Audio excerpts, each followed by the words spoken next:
Mari Bapak Ibu, Saudaraku sekalian, kita membaca firman Tuhan dari kitab Keluaran 3 ayat 1 sampai 22. Demikian firman Tuhan.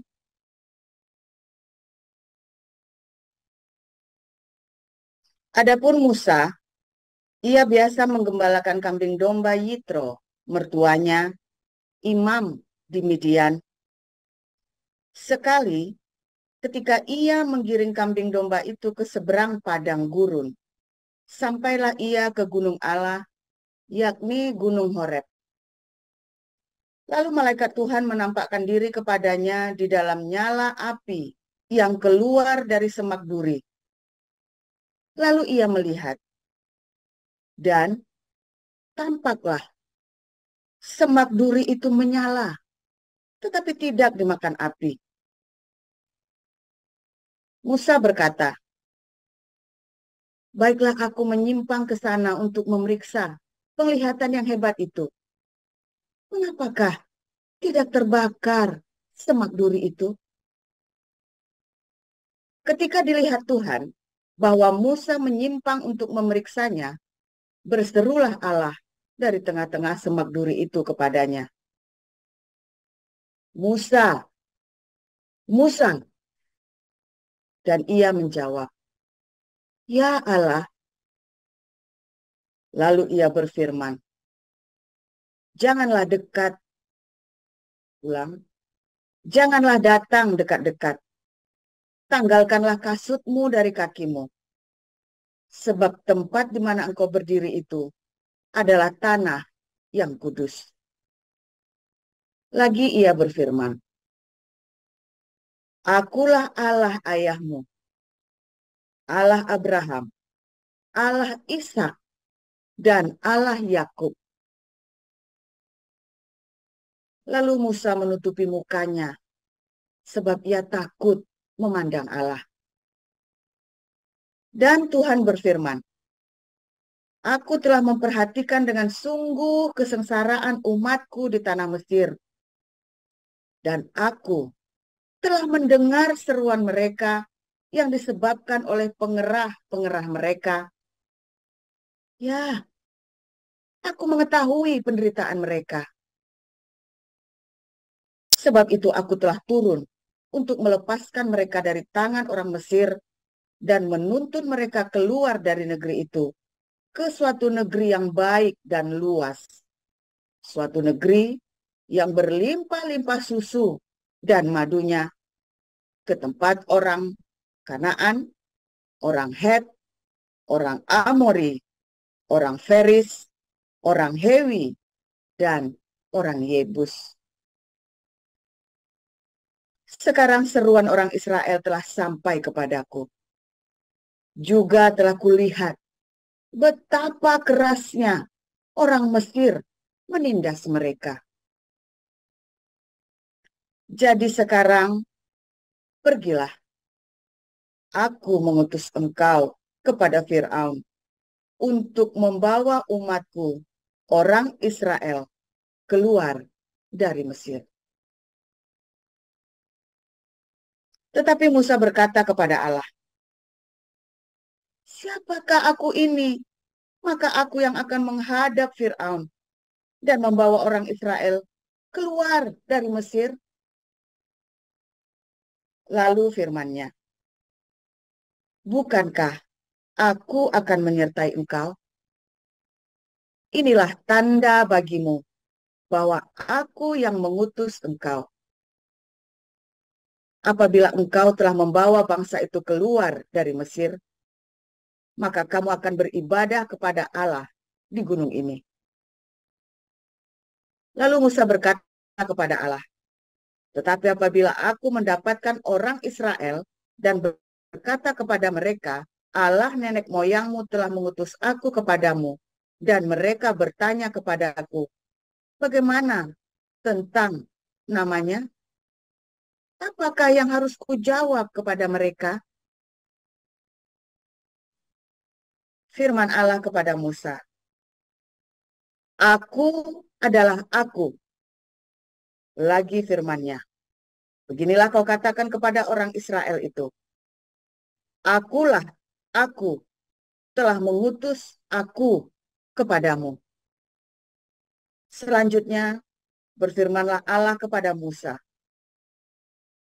beginilah kau katakan kepada orang Israel, Tuhan Allah nenek moyangmu, Allah Abraham, Allah Ishak, dan Allah Yakub telah mengutus aku kepadamu. Itulah namaku untuk selama-lamanya, dan itulah sebutanku turun-temurun. Pergilah, kumpulkanlah para tua-tua Israel, dan katakanlah kepada mereka, Tuhan Allah nenek moyangmu, Allah Abraham, Ishak, dan Yakub telah menampakkan diri kepadaku, serta berfirman, aku sudah mengindahkan kamu, juga apa yang dilakukan kepadamu di Mesir.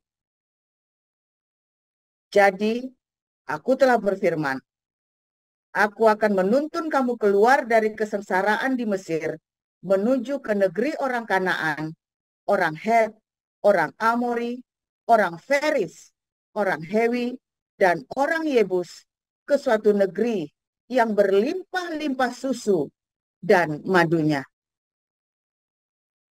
Dan apabila mana mereka mendengarkan perkataanmu, maka engkau harus beserta para tua-tua Israel pergi kepada Raja Mesir, dan kamu harus berkata kepadanya, Tuhan, Allah orang Ibrani, telah menemui kami. Oleh sebab itu, izinkanlah kiranya kami pergi ke padang gurun 3 hari perjalanan jauhnya untuk mempersembahkan korban kepada Tuhan Allah kami. Tetapi aku tahu bahwa Raja Mesir tidak akan membiarkan kamu pergi, kecuali dipaksa oleh tangan yang kuat. Tetapi aku akan mengacungkan tanganku dan memukul Mesir dengan segala perbuatan yang ajaib yang akan kulakukan di tengah-tengahnya. Sesudah itu, ia akan membiarkan kamu pergi. Dan aku akan membuat orang Mesir bermurah hati terhadap bangsa ini, sehingga apabila kamu pergi, kamu tidak pergi dengan tangan hampa. Tetapi tiap-tiap perempuan harus meminta dari tetangganya dan dari perempuan yang tinggal di rumahnya barang-barang perak dan emas dan kain-kain yang akan kamu kenakan kepada anak-anakmu lelaki dan perempuan. Demikianlah kamu akan merampasi orang Mesir itu. Demikian. Ya, selanjutnya Bu Sarma. Silakan Ibu. Saya akan membacakan kebenaran firman Tuhan yang terambil dari kitab Yohanes ayat 10, pasal 10 ayat 1 sampai 21. Beginilah pembacaan kebenaran firman Tuhan. Aku berkata kepadamu, sesungguhnya siapa yang masuk ke dalam kandang domba dengan tidak melalui pintu, tetapi dengan memanjat tembok, ia adalah seorang pencuri dan seorang perampok. Tetapi siapa yang masuk melalui pintu, ia adalah gembala domba. Untuk dia penjaga membuka pintu dan domba-domba mendengarkan suaranya, dan ia memanggil domba-dombanya masing-masing menurut namanya dan menuntunnya keluar. Jika semua dombanya telah dibawanya keluar, ia berjalan di depan mereka, dan domba-domba itu mengikuti dia, karena mereka mengenal suaranya. Tetapi seorang asing pasti tidak mereka ikuti, malah mereka lari daripadanya, karena suara orang-orang asing tidak mereka kenal.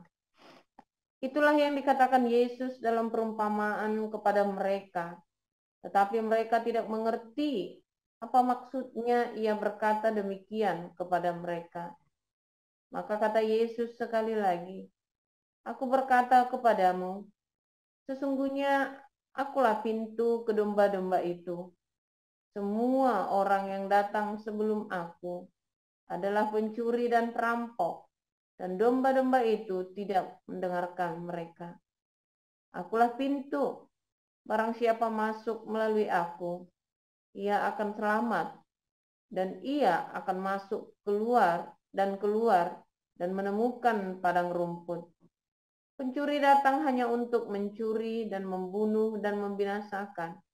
Aku datang supaya mereka mempunyai hidup dan mempunyainya dalam segala kelimpahan. Akulah gembala yang baik.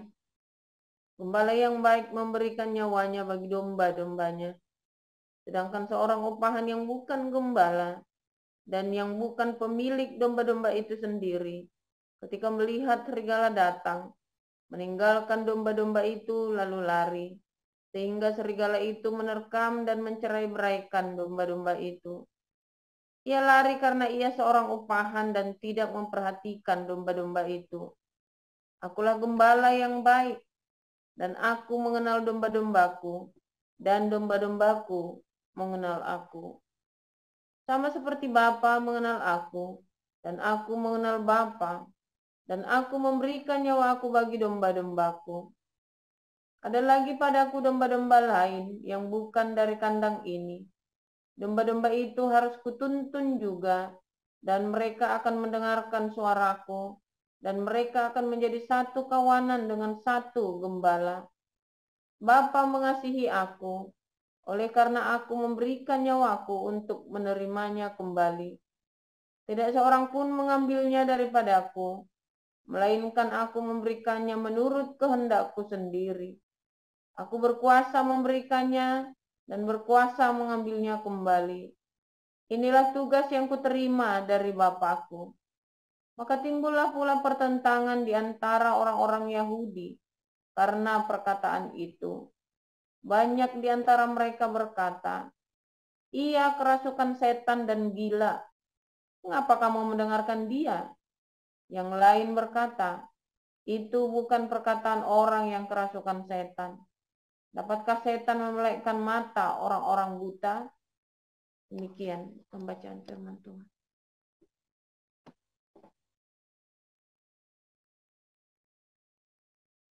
Yohanes 10 ayat 22 sampai 42. Tidak lama kemudian tibalah hari raya pentahbisan bait Allah di Yerusalem. Ketika itu musim dingin, dan Yesus berjalan-jalan di bait Allah di serambi Salomo. Maka orang-orang Yahudi mengelilingi dia dan berkata kepadanya, berapa lama lagi engkau membiarkan kami hidup dalam kebimbangan? Jikalau engkau Mesias, katakanlah terus terang kepada kami. Yesus menjawab mereka, Aku telah mengatakannya kepada kamu, tetapi kamu tidak percaya. Pekerjaan-pekerjaan yang kulakukan dalam nama Bapakku, itulah yang memberikan kesaksian tentang aku. Tetapi kamu tidak percaya, karena kamu tidak termasuk domba-dombaku. Domba-dombaku mendengarkan suaraku, dan aku mengenal mereka, dan mereka mengikut aku. Dan aku memberikan hidup yang kekal kepada mereka, dan mereka pasti tidak akan binasa sampai selama-lamanya, dan seorang pun tidak akan merebut mereka dari tanganku. Bapakku yang memberikan mereka kepadaku lebih besar daripada siapapun, dan seorang pun tidak dapat merebut mereka dari tangan Bapa. Aku dan Bapa adalah satu. Sekali lagi orang-orang Yahudi mengambil batu untuk melempari Yesus. Kata Yesus kepada mereka, banyak pekerjaan baik yang berasal dari Bapakku yang kuperlihatkan kepadamu. Pekerjaan manakah di antaranya yang menyebabkan kamu mau melempari aku? Jawab orang-orang Yahudi itu, Bukan karena suatu pekerjaan baik, maka kami mau melempari engkau, melainkan karena engkau menghujat Allah, dan karena engkau, sekalipun hanya seorang manusia saja, menyamakan dirimu dengan Allah. Kata Yesus kepada mereka, tidakkah ada tertulis dalam kitab Taurat kamu, aku telah berfirman, kamu adalah Allah? Jikalau mereka kepada siapa firman itu disampaikan disebut Allah, sedang kitab suci tidak dapat dibatalkan. Masihkah kamu berkata kepada Dia yang dikuduskan oleh Bapa dan yang telah diutusnya ke dalam dunia, engkau menghujat Allah? Karena aku telah berkata, aku anak Allah? Jikalau aku tidak melakukan pekerjaan-pekerjaan Bapakku, janganlah percaya kepadaku. Tetapi jikalau aku melakukannya dan kamu tidak mau percaya kepadaku, percayalah akan pekerjaan-pekerjaan itu, supaya kamu boleh mengetahui dan mengerti bahwa Bapa di dalam aku dan aku di dalam Bapa. Sekali lagi mereka mencoba menangkap Dia, tetapi Ia luput dari tangan mereka. Kemudian Yesus pergi lagi ke seberang Yordan, ke tempat Yohanes membaptis dahulu, lalu Ia tinggal di situ. Dan banyak orang datang kepadanya dan berkata, Yohanes memang tidak membuat satu tanda pun, tetapi semua yang pernah dikatakan Yohanes tentang orang ini adalah benar, dan banyak orang di situ percaya kepadanya. Demikianlah sabda Tuhan. Amin. Terima kasih. Nerliana, Bu Salma, Bu Rima. Silakan, Pastor.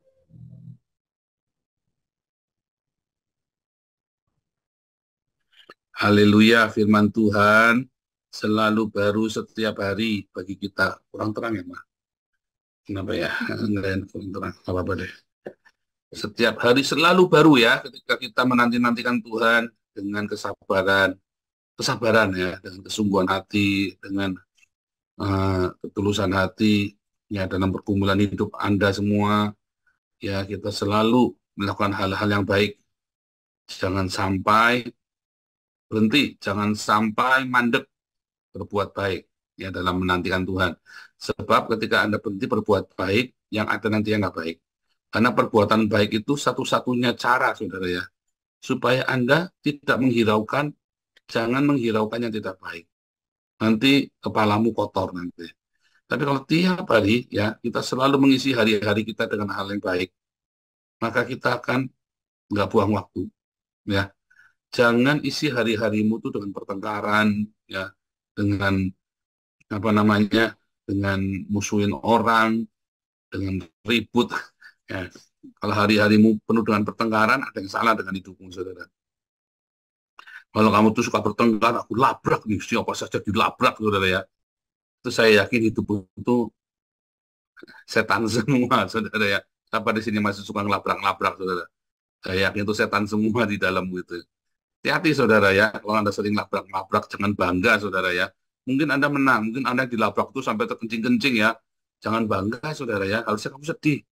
Kalau kamu masih suka ngelabrak orang, harusnya kamu sedih.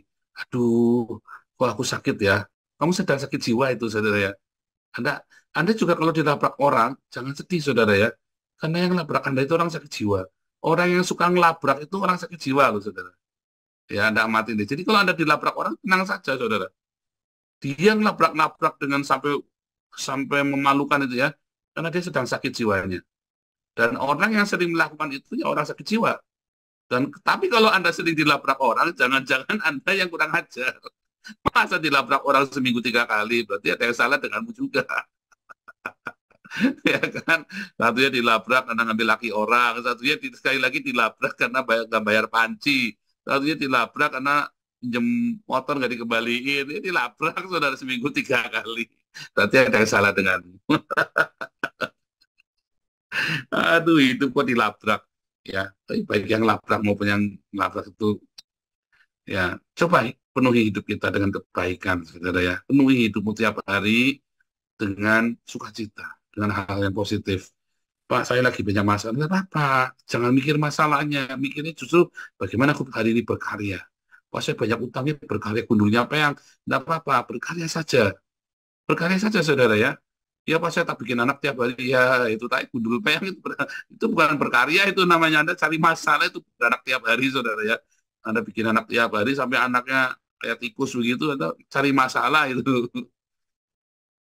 Maksudnya berkarya itu ya, saudara ya. Bikin yang baik. Ya, misalnya nih, ya jangan nganggur ya. Anda mulai masuk dalam pelayanan masyarakat. Ya, makanya kita sekarang Damar Kasih kita buka untuk umum, saudara ya. Kita buka pelayanan Damar Kasih, ya kita mau bikin kafe, ya. Kita mau bikin kafe di antara Kemang, Menteng, Buncit, Cilandak, Depok ya. Nanti Marcel yang jadi koordinatornya. Kita mau bikin kafe di sana, kita butuh orang yang banyak, volunteer.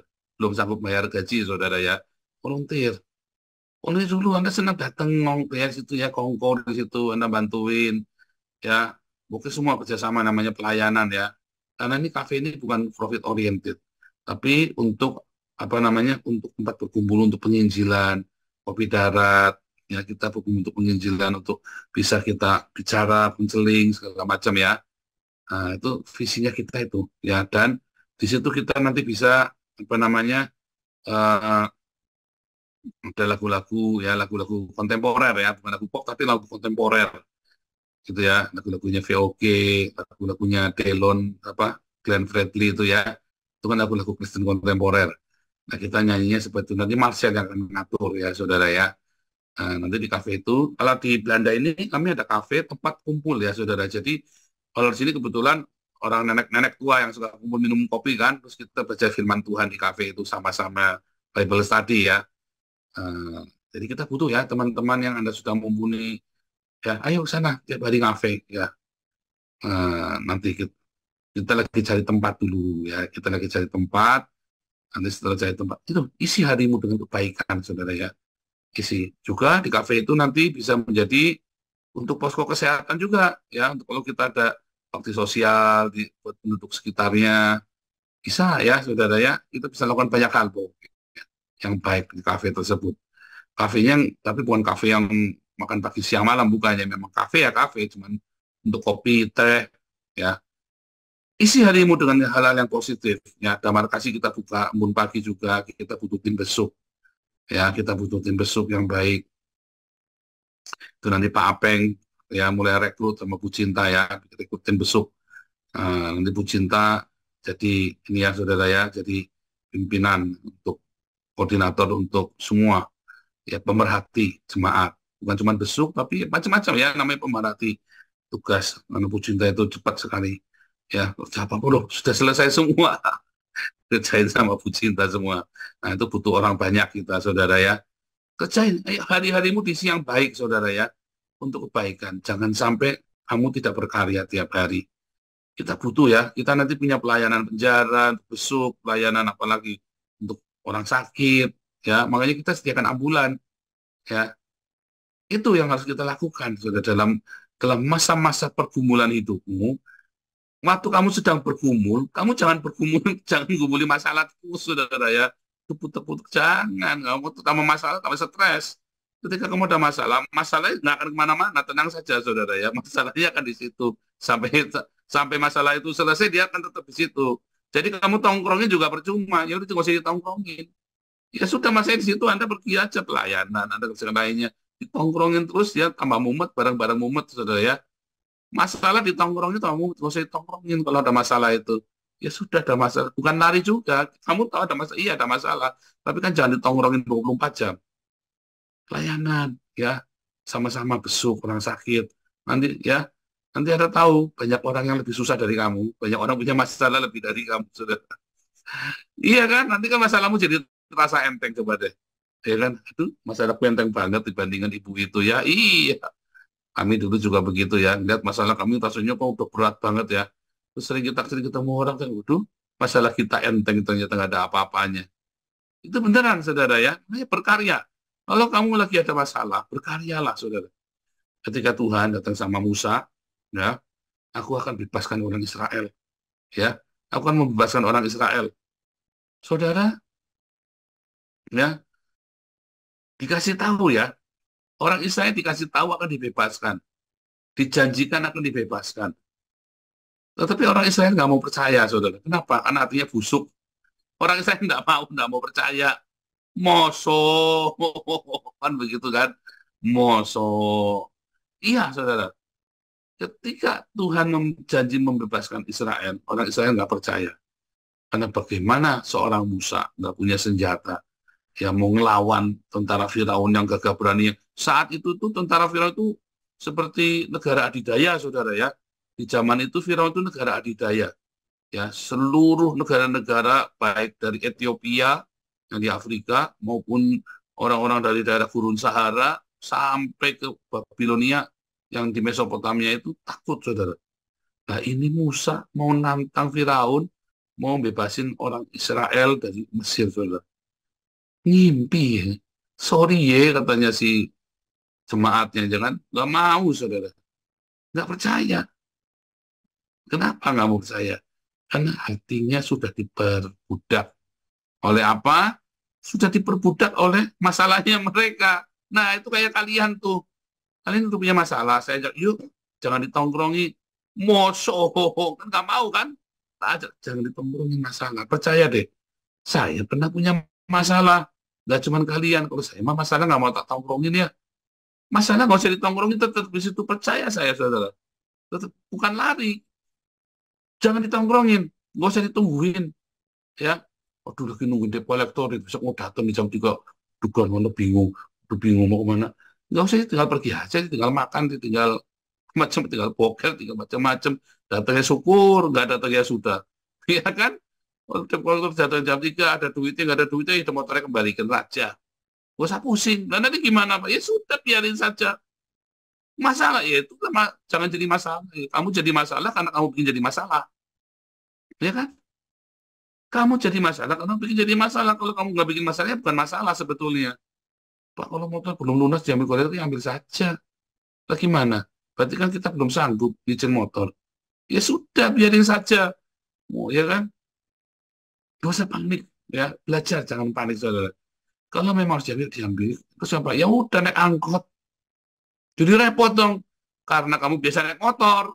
Jadi repot. Ya, karena kamu biasa enak. Jangan biasa enak. Biasa saja. Nggak usah pusing. Kalau biasa hidupmu dengan kesederhanaan, dengan apa adanya, ya, maka masalah itu nggak ada masalah. Masalahnya ada, tapi bukan masalah. Masalah itu jadi masalah ketika kamu tongkrongin. Ya, ketika orang-orang Israel itu lagi di Mesir, Musa kan jauh, yuk kita jalan. Kan tinggal pergi saja sebenarnya mereka kan. Loh iya, tinggal pergi aja, saudara ya. Firaun ada di ibu kota, orang Israel ada di Goshen, tinggal pergi, ada di perbatasan, mereka tinggal pergi, udah selesai, saudara. Tinggal aja semua. Ya kan? Ini mah enggak, saudara ya. Ini mah ditongkrongin masalahnya dia. Oh, kita punya masalah nih, harus kita tongkrongin. Nanti siapa yang bikin bata? Lah, oh, siapa yang bikin batu bata? Ya nggak usah nyari lagi. Kamu 2 juta orang, Anda coba bayangin ya. Ini 2 juta orang. Jumlahnya lebih banyak daripada orang Mesir saat itu, saudara. Dikatakan ya, jumlah penduduk Israel, jumlah orang Israel lebih banyak daripada orang Mesir saat itu. Mereka berkembang biak dengan luar biasa, saudara. Lalu mereka disuruh cari bata, cari apa segala macam, diperbudak. Kalau mereka nggak mau, kan ya udah selesai kan. Tapi karena mereka budak, mentalnya mental budak, jadi kepikiran, kalau nggak mau disiksa Pak, ya kan tinggal pergi saja. Oh begitu pergi semua rame-rame kan sudah selesai. Itu 2 juta orang. Iwan nanti dibunuh. Ya nggak mungkin banding 2 juta orang, saudara ya. Ini 2 juta orang ceritanya. Tapi sudah di framing. Saya kadang-kadang masih nggak habis pikir, mengapa 6 juta orang Yahudi ketika dibantai sama Hitler, nggak ada yang lawan satupun, saudara. Ya, Anda kepikir nggak itu, saudara? Mengapa 6 juta orang Israel dibantai orang Yahudi, nggak ada yang lawan? Dunia itu tidak percaya kalau nggak ada yang lawan. Sehingga banyak orang berkata, nggak ada kali, nggak nyampe 6 juta kali. Ya kan sekarang ini kan sudah dihembuskan kan ketidakpercayaan bahwa terjadi Holocaust 6 juta orang Yahudi dibantai kan. Tetapi pada kenyataannya, saudara, bahaya dari framing itu ya. Kamu sudah di framing dengan masalah. Kamu punya masalah. Ya sudah, kelar hidupmu, saudara. Iya kan? Begitu di kepalamu punya debt collector mau datang, udah kelar hidupmu, lemes, saudara. Lemes semua. Begitu orang, kamu di framing, nanti malu, kamu nggak naik kelas. Selesai sudah, saudara. Lemes semua badanmu. Begitu di framing, kamu ketahuan. Udah selesai ketahuan, apa empuk, saudara. Emang terus kalau ketahuan kenapa? Kamu ada masalah. Ya udah selesai hidupmu, saudara. Di framing. Padahal kalau masalah itu kamu biarkan saja, sudah biar masalah terjadi, terjadilah. Yang nggak ada masalah. Saya belajar ini ya tahun 2015. Serius ya, saya dari dulu nggak ngerti. Saya kalau punya masalah, saya gulutin semua sampai saya stres, sampai saya ngamuk-ngamuk. Hari ini, ya, saya sudah tahu kalau ada masalah, ya sudah masalah mau terjadi, terjadilah masalah. Bisa saya pecahkan, nggak bisa ya nggak apa-apa kita hadapin. Nggak usah lari, dihadapin. Ya kan? Kalau ada masalah, cari solusinya, pikirkan, tulis di kertas. Nggak usah pusing, nggak usah rumit. Kalau nggak selesai ya sudah, berarti masalahnya harus terjadi. Kita berdoa sama Tuhan Yesus. Karena masalah terjadi hanya atas izin Tuhan Yesus. Karena dia adalah gembala yang baik. Kita harus percayakan hidup kita kepada gembala kita yang baik. Allah Israel itu adalah gembala kita yang baik. Ya kan? Yang selalu membawa kita ke padang rumput yang hijau. Pak, tapi kita lagi dalam lembah kekelaman. Iya, kadang-kadang lembah kekelaman. Tapi ini nggak kadang-kadang, Pak, tiap hari, Pak. Nah, kalau kamu lagi di dalam kekelaman, terus dan tiap hari, mungkin gembalamu bukan Tuhan Yesus. Mungkin gembalamu itu adalah om kamu, mungkin gembalamu itu adalah siapa? Direktur kamu di perusahaan. Siapa yang mengatur hidupmu saat ini? Jangan-jangan istrimu juga kali yang ngatur hidupmu. Biarlah gembala kita hanya Tuhan Yesus. Makanya tiap hari baca firman, berdoa tiap hari, baca firman tiap hari. Jangan pernah kepalamu kosong dan dipenuhi dengan taktik intrik drama Korea, saudara. Ya, hari ini kita dipertontonkan dengan taktik intrik drama Korea. Saya emang nggak urusan, saudara ya. Kamu mau ngomong ngoceh apapun, emang gua pikirin. Pusing nggak? Enggak. Ya, saya dengan Bu Mantu kita tiap hari cekikik, saudara ya. Sekarang cekikik kita tiap hari. Kalau ada orang nanya, ya saya jawab seadanya. Cekikik, saya bilang. Masalah dibuat sendiri, kita mah nggak punya masalah. Saya bilang ya, uang masih ada, donasi nambah, udah nggak usah pusing. Saya juga di sini masih baik-baik saja. Masalah nggak bukan. Orang pada nanya-nanya khawatir gimana, nggak ada masalah. Loh, ini orang-orang yang pada bikin, ya mereka bikin masalah, saya emang nggak masalah. Saya emang nggak masalah, kamu bikin masalah terserah. Emang gua pikirin kamu mau ngapain. Kan begitu, saudara ya. Masalahmu bukan masalah, ya kan? Selama masalahmu menjadi masalahmu dan tidak aku ambil, maka tidak akan pernah jadi masalahku. Kamu yang punya masalah. Nah, Anda punya masalah, orang punya masalah, ada masalah malah kamu ambil, kan bodoh. Banyak orang mau lari dari masalah kok. Lagi dinasihatin, jangan lari dari masalah, dihadapin. Tapi jangan yang bukan masalahmu, kamu ambil jadi masalahmu, saudara. Masalahnya, banyak orang bukan masalahnya dia campur sehingga dia menjadi masalahnya dia. Kemudian dia nggak bisa handle, tumpahkan begitu rupa, dan akhirnya hancur semua. Tuhan Yesus itu gembala kita yang baik, saudara ya. Kalau kita yakin dia adalah gembala kita ya, Anda tidak perlu khawatir dengan apapun juga. Tenang, terus diam, saudara. Masalah datang belum tentu itu masalah loh, saudara. Kelihatannya masalah. Ya, dulu saya pikir, waduh, ada masalah nih datang nih. Aduh, kita nih ditunda nih pengumumannya nih. Masalah nggak? Ya sebenarnya nggak masalah. Bukan nggak dipulangin. Oh, dulu saya ditunda ya, berapa tahun tuh ya. Kakaknya saya ya, case suaka saya ditunda ya. Masalah nggak? Nggak masalah sebetulnya. Kan nggak dipulangin kan? Kalau dipulangin baru jadi masalah. Orang stres ya waktu ditunda itu, orang-orang teman-teman kita yang dari Iran, dari Suriah pada stres ya. Kita mah nggak stres, orang sampai pendeta itu pada nanya ya, pendeta-pendeta bule ini kan kenal kita. kok orang-orang pada stres, kamu tenang-tenang aja. Ya emang kenapa? Kan nggak disuruh pulang. Istri saya masih bisa masak, enak. Saya di sini bisa bantu kalian, bisa pelayanan tiap hari saya masih mengajar, anak-anak saya sekolah. Saya di Jakarta pun seperti ini, hidupnya saya melayani istri saya ngelesin, anak-anak sekolah. Di sini pun sama, nggak ada masalah. Ya tapi kan ditunda, orang-orang pada stres. Ya ditunda, mau sekarang, mau nanti, sama saja. Saya sekarang nggak ditunda pun, saya juga tetap begini kerjanya. Ditunda pun saya tetap begini pekerjaannya. Nggak ada masalah kan? Orang super stres, saudara. Wah, rendah karu-karuan nih orang-orang para pencari suaka ini ya. Ditunda. Saudara, singkat cerita, karena saya tenang, step-stepnya itu saya ikuti dengan baik, saudara ya. Nah, yang panik ini kan nabrak sana, nabrak sini kan. Nah, akhirnya apa, saudara? Yang nabrak sana, nabrak sini ini nggak dapat uang, namanya duangsum. Apa namanya? Duangsum loan. Duangsum loan, duangsum help. Nggak dapat uang allowance yang kena denda.